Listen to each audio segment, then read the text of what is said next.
오늘 또 이 복된 주일에 어떤 기대를 가지고 성전을 찾으셨습니까? 오늘 그 믿음대로 또 그 받을 그릇대로 하나님께서 성령을 부어주시고 또 은혜로 채워주시는 복된 시간이 되실 줄로 믿으시기를 소망합니다. 그 제 목양실에 와보면 그림도 몇 개가 있고 액자가 몇 개가 있습니다. 근데 그 중에 예수님 얼굴을 이렇게 그려놓은 액자가 있어요. 근데 이게 그림이 아닙니다. 이렇게 비즈로 하나하나 한 땀 한 땀 붙여놓은 그림이에요. 이게 누구 작품이냐면 이은주 작품입니다. 이제 사모가 키트를 사가지고 한 땀 한 땀 붙여서 만들어 놓은 액자인데, 제가 이걸 이제 하겠다고 가져왔을 때 속으로 제가 생각했어요. 그렇지 않아도 목에 디스크도 있는 사람이 이제 노안도 와가지고 잘 안 보일 건데 저거를 어떻게 이렇게 붙이려고 저거를 샀나, 이런 생각을 제가 이제 했는데, 근데 며칠 안 걸려서 저걸 다 하더라는 것이죠. 참 놀랐습니다. 며칠 안 걸려서 한 걸 보고 사람 얕잡아 보면 안 되는구나, 이런 생각을 제가 하게 되었습니다. 아주 미미한 것이라도 그것이 반복되고 지속되면 일정한 힘과 크기를 갖게 되고 어떤 결과물을 이렇게 만들어내게 되는 것이죠. 옛말에 천리길도 한 걸음 붙어라, 그렇게 우리 얘기를 하고는 했습니다. 오늘 본문에서 주님께서는 하나님 나라의 신비와 능력에 대해서 비유로 말씀하고 계십니다.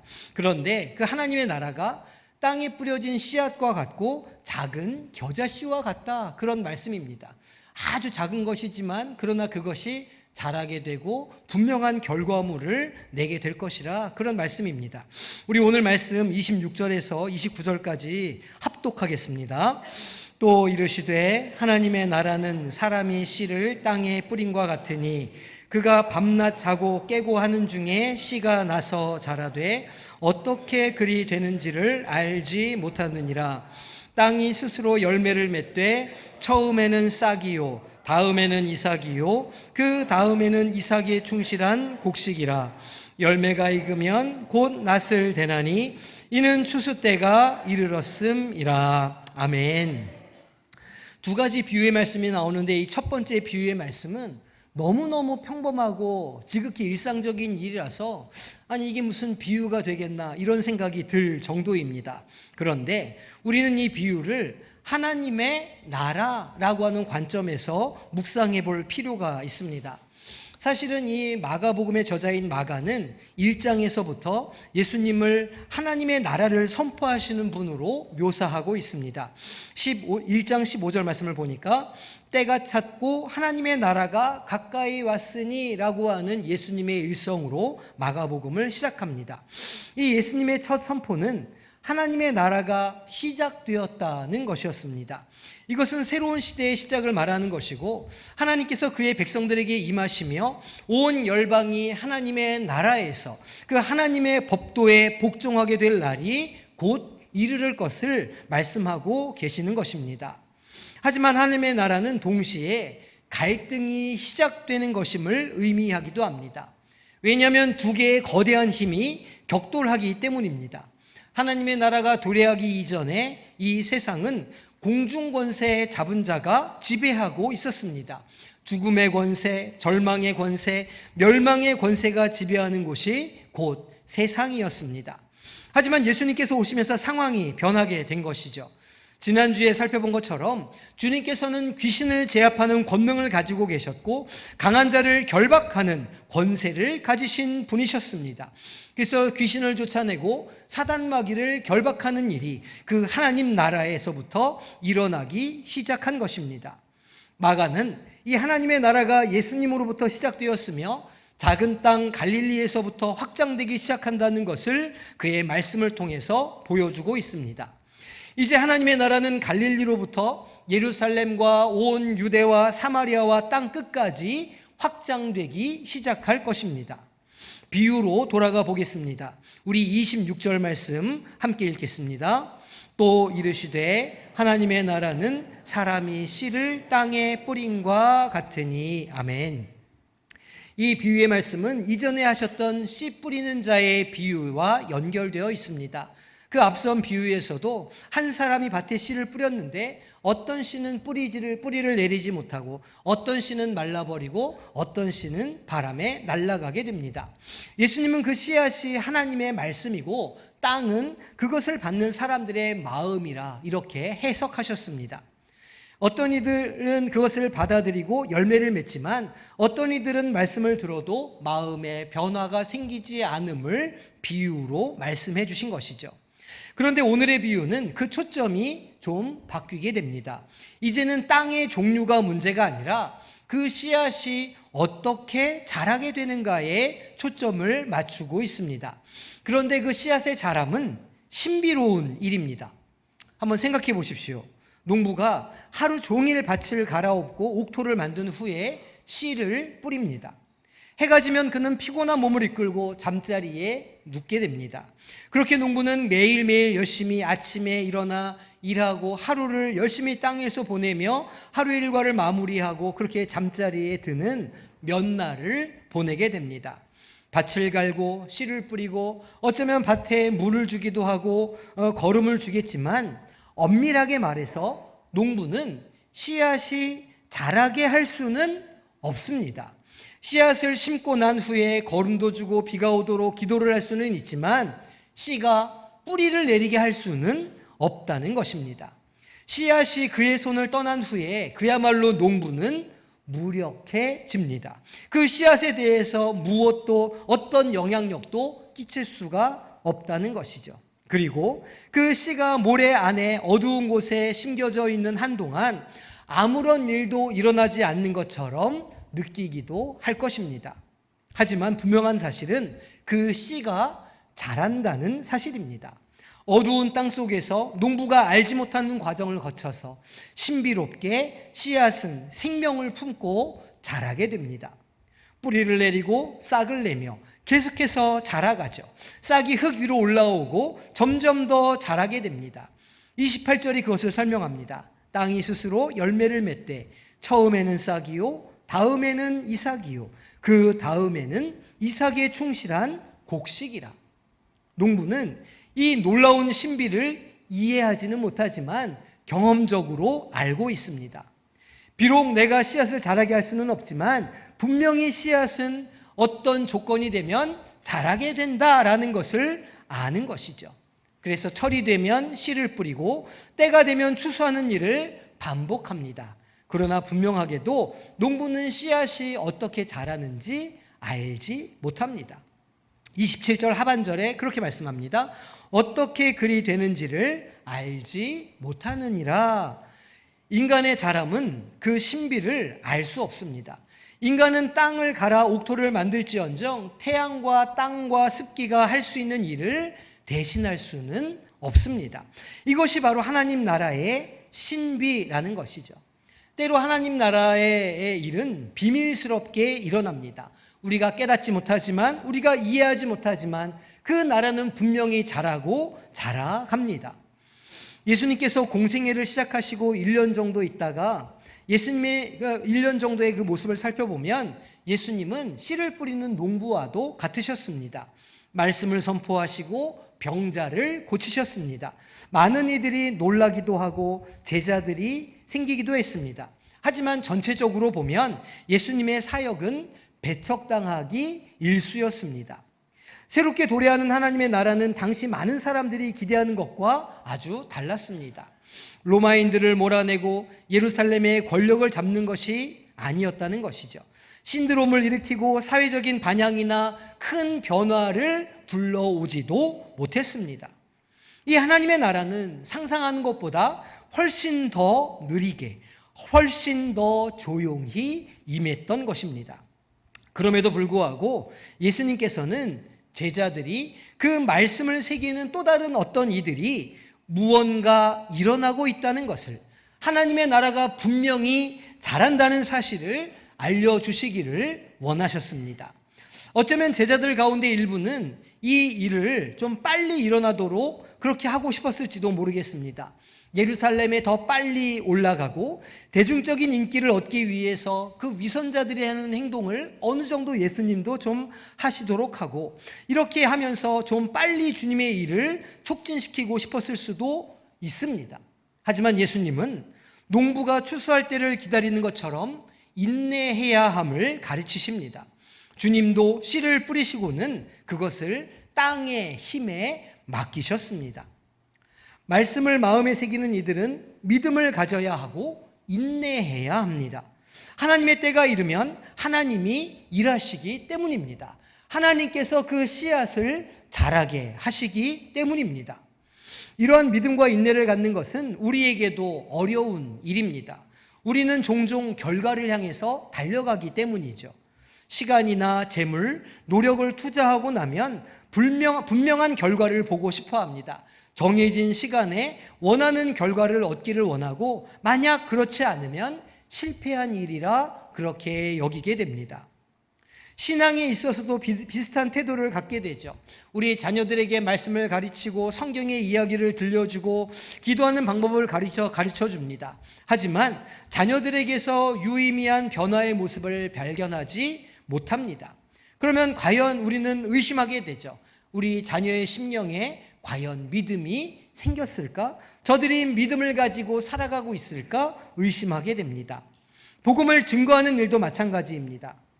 길거리에서 노방전도를 하거나 혹은 선교사님들을 후원하거나 할 때 과연 우리의 이 노력이 열매를 맺고 있을까? 과연 이것이 의미 있는 일일까? 의심할 때가 있습니다. 맞습니다. 과연 하나님의 나라는 잘하고 있는지, 과연 그것이 지금 우리에게 결과를 보여주고 있는지를 생각해 보면 낙담하기 쉽습니다. 열심히 뿌린 씨앗이 자랐는지 아닌지 알지 못하기 때문에 밑빠진 독에 물을 붓는 것처럼 생각하기 쉽다는 것입니다. 맞습니다. 농부는 이 일이 어떻게 되는지 알지 못합니다. 알지 못하기 때문에 그것을 그저 땅에 맡겨둘 수밖에 없습니다. 그야말로 무기력합니다. 기억하십시오. 그 씨앗을 자라게 하시는 이는 하나님이십니다. 씨앗은 하나님의 때에, 하나님의 시간에 자라납니다. 우리는 하나님의 나라를 오게 할 수 없습니다. 우리에게는 그런 능력이 없지요. 이것은 하나님께 속한 일이며 하나님만이 자라도록 생명력을 주시기 때문입니다. 바울은 고린도전서 3장 6절에서 이렇게 말합니다. 나는 심었고 아볼로는 물을 주었으되 오직 하나님께서 자라나게 하셨나니. 우리의 한계는 분명합니다. 누군가에게 생명을 줄 수 없고 어딘가에서 신앙을 세울 수도 없습니다. 그러나 우리는 하나님의 일하실 때가 온다는 것을 믿을 수 있습니다. 하나님이 신실하신 분이시라는 것을 믿을 수 있고 소망할 수 있습니다. 하나님을 신뢰하며 꿈꿀 수 있다는 말입니다. 이 비유는 우리에게 믿음을 가지고 인내해야 함을 가르쳐주고 있습니다. 하나님의 시간, 은혜의 시간, 카이로스의 시간은 우리의 시간, 세상의 시간, 크로노스의 시간과 다르다는 것을 다시 한번 알려줍니다. 우리 인간의 시간이야 이 땅에서 80년 혹은 90년 언저리이겠지만 하나님의 시간은 영원합니다. 우리의 시간은 하나님의 시간 속으로 들어갈 때에야 비로소 유의미해집니다. 마치 우리를 지배하는 것처럼 보이는 세상의 시간으로부터 자유를 얻는 방법은 오로지 하나님의 시간으로 들어가는 것밖에는 없습니다. 하나님은 그래서 그 나라를 위해 헌신하며 수고하는 모든 이들을 주목해 보십니다. 세상의 시간이 아니라 하나님의 시간을 살기를 결단하는 사람들, 하나님을 바라보며 그 삶에 씨를 뿌리는 사람들의 그 땀과 눈물을 하나님은 다 보십니다. 너무 더딘 것처럼 보이고 아무런 변화가 없는 것처럼 보여도 하나님의 나라는 그 땀과 눈물을 기억하시며 그 하나님의 능력에 의하여 자라나게 됩니다. 지금까지 자람이 멈추었던 적이 없으며 퇴보한 적도 없습니다. 심어놓은 나무를 계속 바라보면서 자라나지 않는다고 한탄할 일이 아닙니다. 도리어 잠시 잊고 있다가 어느 정도 시간이 흐른 뒤에 그 나무를 볼 때 그 나무가 자라 있는 것을 알게 되죠. 누군가의 자녀들도 마찬가지입니다. 하루가 다르게 변하는 것을 우리는 확인합니다. 하지만 부모님들은 그 아이의 자람을 바로바로 느끼지는 못합니다. 마찬가지로 하나님께서는 이 세상 가운데 자라고 있는 그의 나라를 하나님의 시간에 하나님의 능력으로 나타내시는 분이십니다. 28절이 이렇게 설명합니다. 땅이 스스로 열매를 맺되 처음에는 싹이요 다음에는 이삭이요 그 다음에는 이삭에 충실한 곡식이라. 하나님은 분명하게 일하시고 우리는 그것을 알게 될 것입니다. 싹을 볼 날이 있을 것이고 이삭을 보게 될 것이며 종래에는 곡식을 추수하게 될 것입니다. 29절입니다. 열매가 익으면 곧 낫을 대나니 이는 추수 때가 이르렀음이라. 추수 때가 온다는 겁니다. 모든 것이 더뎌 보이고 변하지 않고 자라지 않는 것처럼 보였지만 때가 이르면 추수하게 되고 낫을 댈 때가 온다는 겁니다. 낫은 그 자란 것을 베는 날카로운 칼날을 가진 기구입니다. 때가 이르면 농부는 그 모든 결과물에 낫을 댈 것입니다. 사실 이 말씀은 요엘서 3장 13절을 기억하고 하신 말씀입니다. 너희는 낫을 쓰라. 곡식이 익었도다. 와서 밟을지어다. 포도주 틀이 가득히 차고 포도주 독이 넘치니 그들의 악이 크미로다. 요엘은 주님의 날, 즉 하나님의 나라가 임하는 것에 대해서 예언합니다. 하나님께서 그의 백성에게 그의 영을 부어주실 것이며 또한 악한 나라들을 심판하신다고 예언합니다. 낫을 쓸 것이라 말하죠. 왜냐하면 곡식이 익었기 때문입니다. 바로 이때에는 세상의 종말을 상징합니다. 그때 이 땅에 있는 모든 사람들이 한 군데 모아질 것입니다. 그리고 나서는 거기에서 두 가지 일이 벌어지게 되죠. 좋은 곡식은 하나님께 모아질 것이고 모든 잡초와 쓸모없는 것들은 불에 던져져서 태워지게 됩니다. 이 추수 때가 바로 종말이 예수님께서 말씀하시는 하나님의 나라이며 그 하나님의 나라가 가까이 왔다는 것의 의미입니다. 그 나라는 여전히 작아 보이기도 하고 영 자라지 않는 것처럼 보일 수도 있겠지만 그 나라의 온전함은 분명합니다. 때가 이르면 농부는 낫을 대고 그가 심어놓은 것에 대한 결과물을 얻고자 할 것입니다. 성장했는가? 열매를 맺었는가? 믿음이 있는가? 그래서 처음에 인내와 겸손을 요구하는 이 비유의 말씀은 또한 그 가운데 우리로 하여금 겸비해야 함을 요구합니다. 우리는 추수를 대비해야 하는 것이죠. 하나님의 때가 차고 있으며 그 나라가 완성되기 직전입니다. 과연 우리는 하나님의 말씀을 믿음으로 받고 있습니까? 열매를 맺고 계십니까? 하나님의 말씀, 그 씨앗을 심으셨습니까? 가족에게, 이웃에게, 친구에게 우리가 할 수 있는 씨 뿌리는 일을 감당하고 계십니까? 야고보서 5장 7절 8절 말씀에서 우리에게 권면합니다. 그러므로 형제들아 주께서 강림하시기까지 길이 참으라. 보라, 농부가 땅에서 나는 귀한 열매를 바라고 길이 참아 이른 비와 늦은 비를 기다리나니 너희도 길이 참고 마음을 굳건하게 하라. 주의 강림이 가까우니라 라고 말합니다. 결과를 당장 보지 못해도 그 자람을 깨닫지 못해도 믿음을 가지고 소망을 가지고 그 나라 세우기를 멈추지 말라는 말입니다. 그래서 추수 때에 하나님 앞에 드릴 것을 준비하는 성도님들이 되시라 오늘 말씀은 우리에게 알려주고 있습니다. 이어지는 두 번째 비유는 더 짧죠. 이 겨자씨에 대한 비유는 또 다른 성장에 관한 말씀입니다. 우리 30절에서 32절까지의 말씀 합독하겠습니다. 또 이르시되 우리가 하나님의 나라를 어떻게 비교하며 또 무슨 비유로 나타낼까?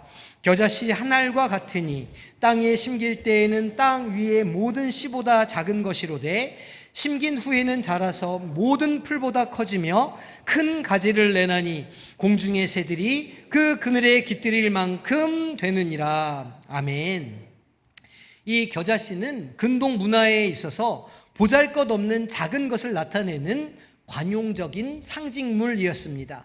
일종의 속담처럼 그렇게 사용되는 그런 물건이었죠. 마태복음 17장 20절 하반절을 보니까 주님께서 이렇게 말씀하십니다. 만일 너에게 믿음이 겨자씨 한 알만큼만 있어도 이 산을 명하여 여기서 저기로 옮겨지라 하면 옮겨질 것이요 라고 말씀합니다. 하나님의 나라가 그렇다는 것이죠. 땅에 뿌려진 겨자씨처럼 아주 작아서 거의 보이지 않을 정도입니다.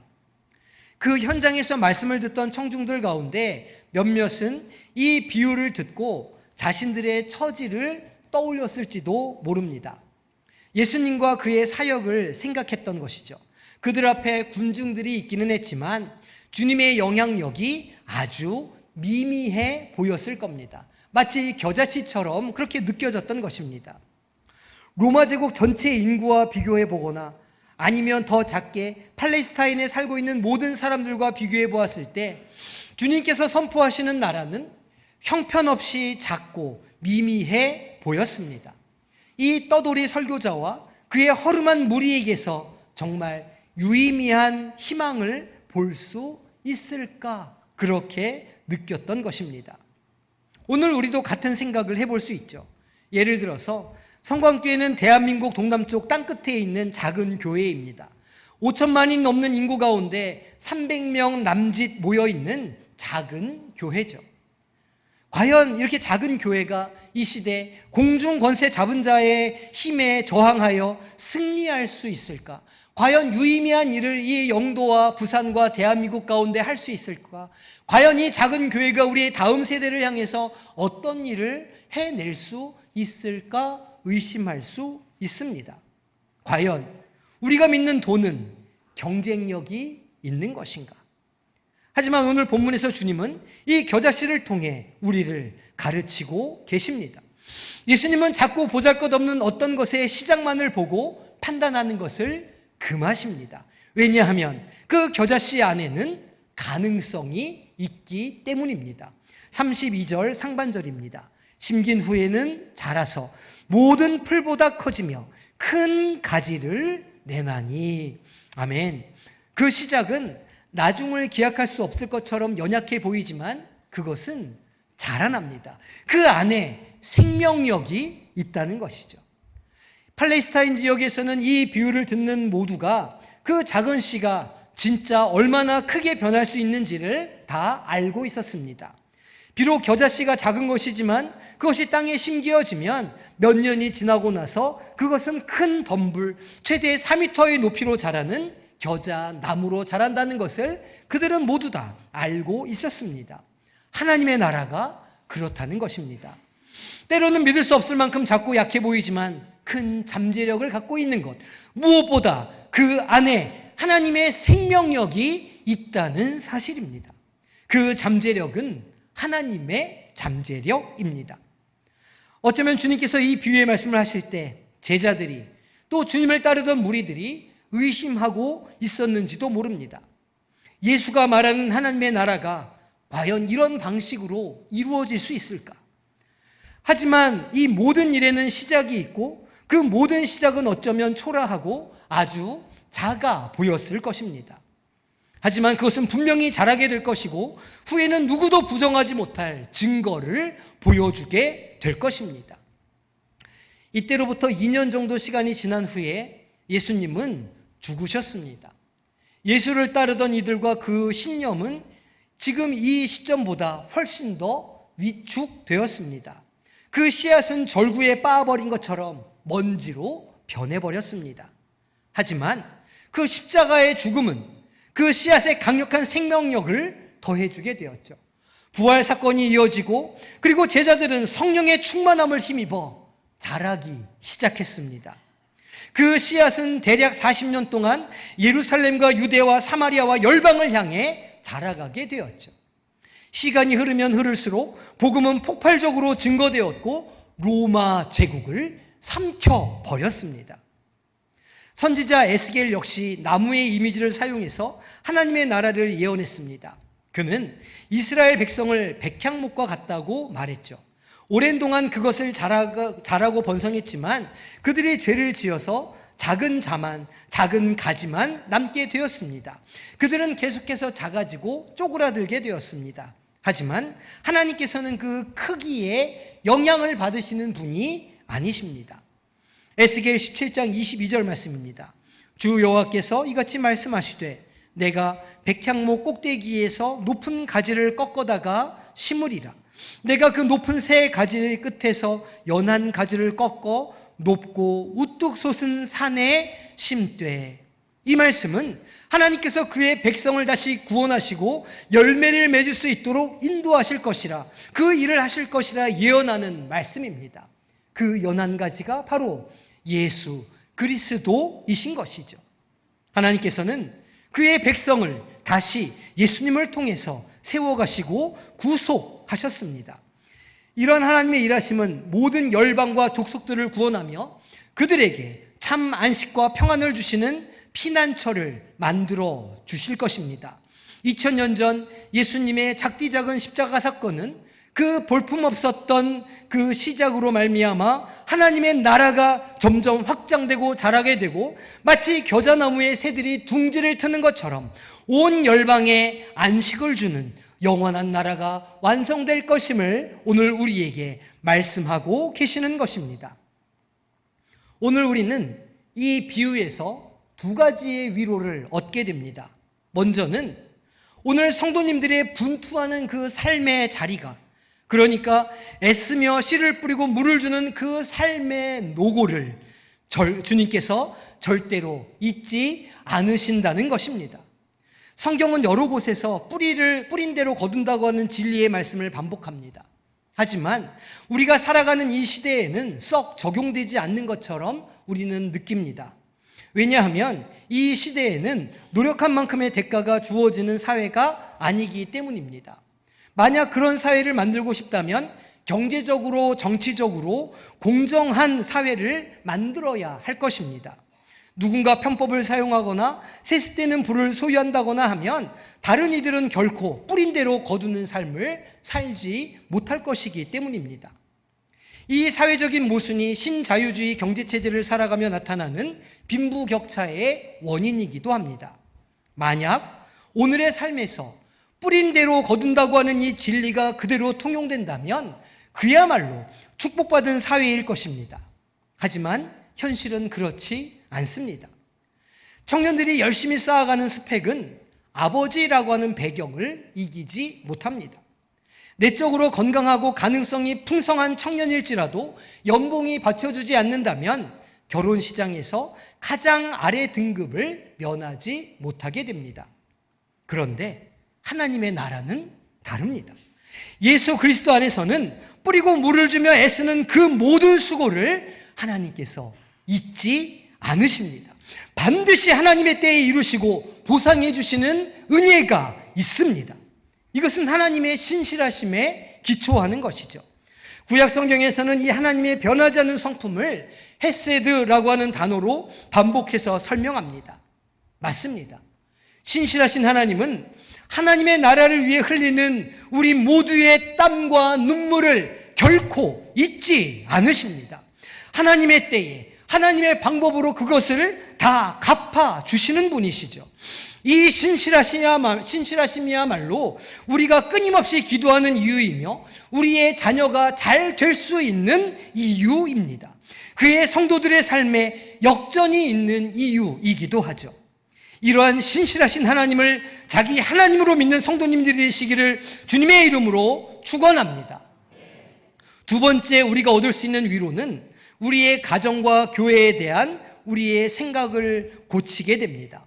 때로 우리 눈에 비치는 가정과 교회의 모습은 과연 이래서 되겠는가 하는 한탄을 자아낼 때가 있습니다.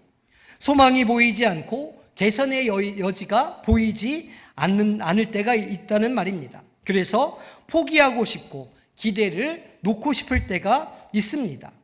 하지만 그 공동체에, 그 가정 안에, 그 교회 안에 예수 그리스도가 계시다면, 그리고 예수 그리스도가 계신 것을 믿음의 눈으로 바라보고 그 삶을 계속해서 살아가기를 원하는 믿는 자가 그곳 가운데 있다면 그곳에 임한 하나님의 나라는 반드시 자라게 될 줄로 믿으시기를 바랍니다.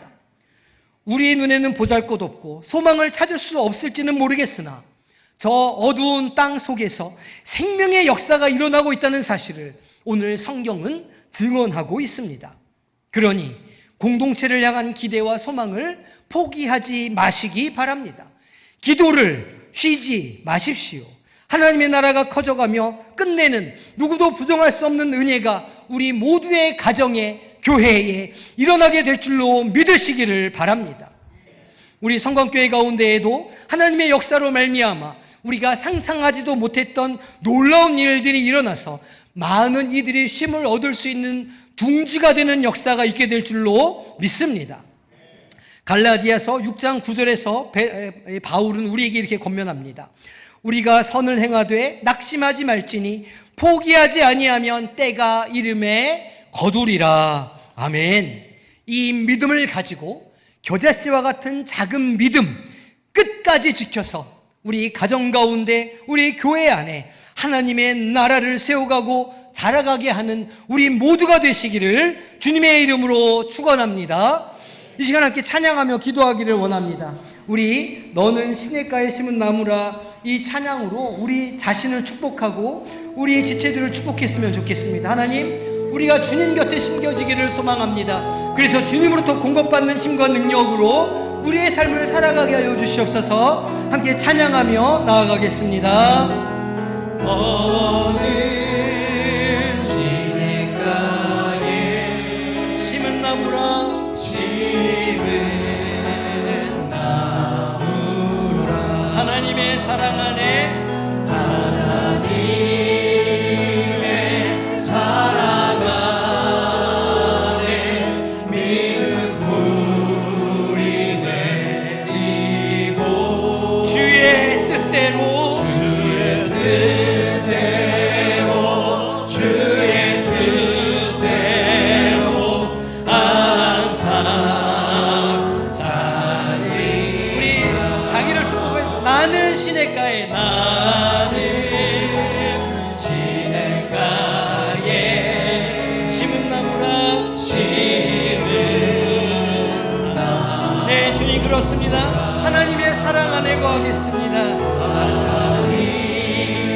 하나님의 사랑 안에 믿음 뿌리 내리고 주의 뜻대로, 주의 뜻대로, 주의 뜻대로 항상 살. 우리 서로를 축복하며 찬양한다. 주의 시절을 쫓아, 주의 시절을 쫓아 구원 열매 맺으면, 구원 열매 맺으면 주의 영화로운 빛, 주의 영화로운 빛 너를 보아리니, 너를 보아리. 아멘. 주의 뜻대로 살아가기를 원합니다. 주의 뜻대로, 주의 뜻대로 항상 살리. 자, 눈을 들어 산을 보겠습니다. 눈을 들어 산을 보아라. 나의 도움, 너의 도움 어디서나 천지 지으신 너를 만드신 여호와께로다. 이 시간 함께 기도하며 나아가기를 소망합니다. 하나님, 우리가 이제 믿음으로 씨를 뿌리기를 원합니다. 우리 눈에 있는 절망을 사라지게 하여 주시고 실패감을 아버지 극복하게 하여 주사 하나님 말씀을 의지하고 믿음을 가지고 소망의 씨앗을 뿌리는 믿음의 자녀들이 되게 하여 주시옵소서. 그리하여 심겨진 것이 하나님으로 말미암아 자라나게 하시고 우리 인생에 아름답게 열매 맺는 역사를 허락하여 주시옵소서. 이 시간 주님의 이름 한번 부르고 기도하며 나아가겠습니다. 주여, 아버지 하나님 감사합니다. 오늘 우리에게 말씀을 주셨사온데 아버지 우리가 이 말씀을 붙잡고 살아가기를 소망합니다. 주님, 우리가 절망했습니다. 우리가 포기했습니다. 우리가 난망했습니다. 우리가 낙심했습니다. 그러나 주님, 오늘 말씀을 붙잡고 다시 한번 소망 갖기를 원합니다. 우리의 가정에, 내 인생에, 나의 삶 가운데 하나님 보이지는 않으나 아버지 하나님, 우리가 주님을 의지하며 나아갈 때에 아름다운 믿음의 열매들의 술 역사가 있게 될 줄로 믿사오니 주님, 우리와 함께하여 주시옵소서. 우리를 새롭게 하여 주시고 우리를 아버지 하나님 그 열매 가운데 나아가게 하여 주시옵소서. 이것을 보기를 소망합니다. 믿음을 가지고 하나님의 일하실 일을 기대하며 감사하며 경기하며 나아가는 우리 모든 성도님들이 되게 하여 주시옵소서. 그래서 그 삶의 자리에 곤고할 때, 눈물이 날 때에 주님 함께 하여 주사 이 믿음을 갖게 하여 주시고 주님을 바라며 아버지 다시 한번 일어설 수 있는 믿음의 자녀들이 되게 하여 주시옵소서. 우리의 삶 함께 하여 주시기를 소망합니다. 주님 도와주시고 위로하여 주사 은총케 하시고 자기의 역사를 하게 하여 주시고 그 주님을 바라보며 나아가게 하여 주시옵소서. 주님 불쌍히 여겨주시기를 소망합니다. 함께 하여 주시기를 소망합니다. 주여, 우리와 함께 하여 주시고 우리로 이 믿음 가운데 거하게 하여 주시옵소서. 도와주시옵소서.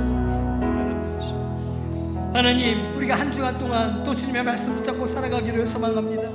분명히 눈물 날 일이 있을 것이며 포기하고 싶을 때가 있을 것이며 그렇게 외롭고 고독한 순간이 있을 때에 주님, 우리와 함께 하여 주시고 동행하여 주시옵소서. 믿음을 주사 우리 눈에 보이지 않지만 우리 가정 가운데 일하시는 하나님을 보게 하여 주시고 우리의 사업장 가운데, 우리의 교회 가운데 역사하시는 하나님을 믿게 하여 주시옵소서. 그래야 날마다 소망을 가지고 살아가게 하여 주시고 눈을 들어 하나님을 바라보며 살아내는 복된 한 주간이 되게 하여 주시옵소서. 지금은 우리 주 예수 그리스도의 은혜와 아버지 하나님의 사랑하심과 성령님의 동행하시고 위로하시며 소망 주시는 역사하심이 오늘 한 주간의 삶을 주님과 동행하며 주님을 믿는 믿음으로 살아내기를 결단하는 이 자리에 머리숙인 모든 주의 자녀들과 그 삶의 자리 위에, 이 자리에 함께하지 못한 모든 권속 위에 영원토록 함께 하시기를 간절히 축원하옵나이다. 아멘.